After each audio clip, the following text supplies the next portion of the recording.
Good morning বন্ধুরা, কেমন আছে তোমরা সবাই? আশা করি সবাই ভালো আছে, আমরা ভালো আছি। তোমাদের সুপর্ণ ফ্যামিলিগুলোকে অনেক অনেক স্বাগত আর ভালোবাসা।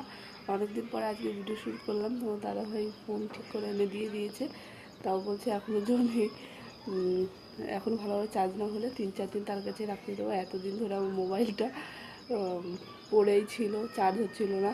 তারপরে দাদাভাই নিয়ে গেছিলো, তো ঠিক করে এনেছিলো, তারপরে আবার সমস্যা হয়েছে, আবার নিয়ে গেছে, তারপরে আবার 2-3 দিন ছিল। চলো আজকের থেকে আবার ব্লগ দিচ্ছি, আবার জানি না কতদিন দিতে পারবো। আমার একটু ভয় হচ্ছে যে আমার আইডিটা যদি কিছু হয়ে যায় ওর জন্য। চলো তাহলে তোমরা দেখতে হবে আমি সারাদিন কী কী করি। এখন এই যে আলু সিদ্ধ করে রেখেছি, ওটা আলু পরোটা বানাবো। আর এই যে দুধ, এখন সুতি ঈশান চকো খাবে, এখন সুতিকে উঠাবো। ঠিক আছে, আর ঈশানকে একটু মোবাইল দিয়েছে, আমি স্নান ধ্যান করে চলে এসেছি, কারণ একটু সমস্যা আছে। সকালে স্নানটা করে নিলাম, জামা কাপড়টা সব ধুয়ে নিয়েছি, এখন ওই সুতির জন্য টিফিন করতে হবে। চলো সুতিকে আগে ডেকে নিই। দেখো সুতিকে টিফিন বানিয়ে দিয়েছি, ও নিয়ে চলে গেছে। তারপরে ঈশান দেখো একটু চকো খেয়েছে, ওর বাবা কালকে বায়না করছিল বাবা চকো খাবো, ওর বাবা এনে দিয়েছিল, তাই খেয়ে দে। ওই দেখো মাছ কাটছে, ও এখন বলছে মাছ কাটবো। আর এই যে এখন ওকে মাছ টাছ কাটা হয়ে গেছে, বলছে চলো তাহলে খেয়ে নাও এখন। ও বলছে না আমি খাবো না। তারপরে ওর বাবা খেয়েছিল, ওটা আমি খেয়ে নিলাম। তারপরে এই যে দুপুরবেলা রান্নাবান্না শুরু করে দিয়েছি। আজকে ওল রান্না করবো, কচুরলতি রান্না করব, তার জন্য ওলটা হালকা সিদ্ধ করে নিয়েছিলাম। আর এদিকে বসিয়েও দিয়েছি। আর ওদিকে ঈশান এত দুষ্টুমি করছে, ওকেও দেখা, আর এদিকে রান্নাবান্না, ওর জন্য ভালো করে ভিডিও হয় না। আর আমার যেহেতু স্ট্যান্ড নেই, ওর জন্য ভিডিও করতে একটু সমস্যা হয়, নিজে এক হাতে ধরে এক হাতে হয় না। তাও যেটুকু পারি সেভাবে করি। আগের থেকেই জিরে ভেজে উঠিয়ে রেখেছিলাম, যেহেতু এক তেলেই আমি বসিয়ে দেবো।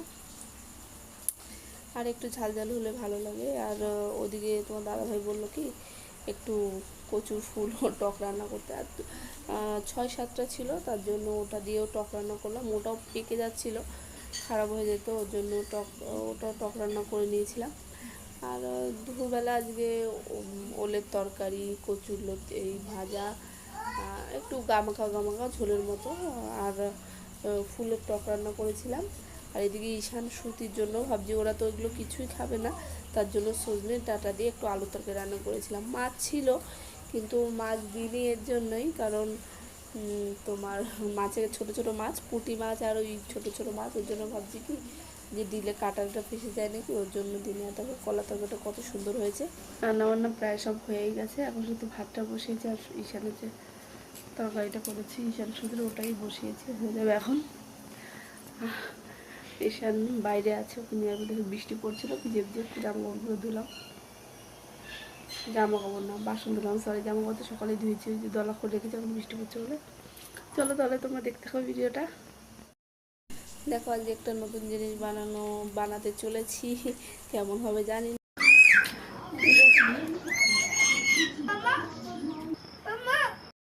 দেখো তো সুতি ঈশান তো 2 দিন ধরে মাছ করছে, কারণ ওরা যেহেতু মাছ নেই, বড় মাছ খাই বলে পয়সা করছে।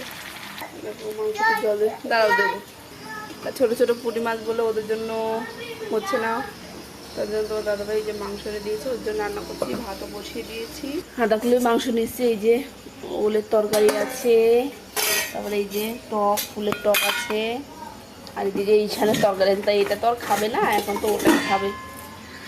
দেখো শুধু অ্যাক্টিভিটি করেছে, বাটারফ্লাই, নিচে দেখাতে পারছি না, নিচে নাম্বার লিখে দিয়েছে, অনেক ভালো হয়েছে। নাও ঈশান ছিঁড়ে দেবে, ওর জন্য দেবে না, ভালো হয়েছে। আর জায়গাটা দেখো কি করেছে, কি। চলো বন্ধুরা তাহলে ভাতে সিটি, তাহলে বন্ধুরা রান্না বান্না প্রায় হয়ে গেছে, মাংস হয়ে গেছে, শুধু ভাতে সিটি হচ্ছে।